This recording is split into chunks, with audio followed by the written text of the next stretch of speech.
Yung pinagdaanan mo ngayon, naranasan ko yan ng mas marahas. Yung tipong tulog ka maghapon, tapos pagkagising mo may nambabash.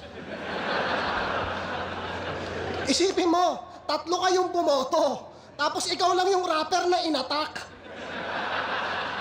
Kitang-kita sa video, nakakahiya sa gubat, parang camper na sinapak.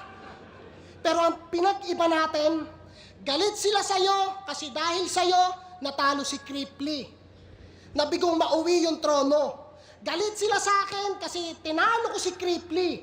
Hindi naman ako yung bumoto.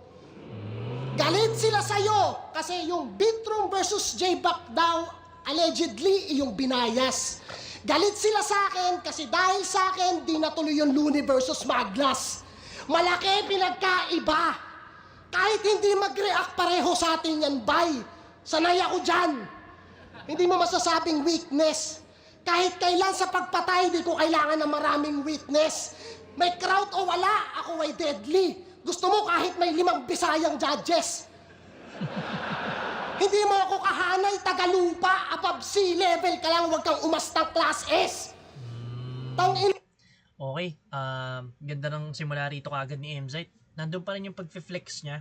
Ang ganda lang ng comparison niya about sa pambabash sa kanya tsaka sa pambabash kay MP3.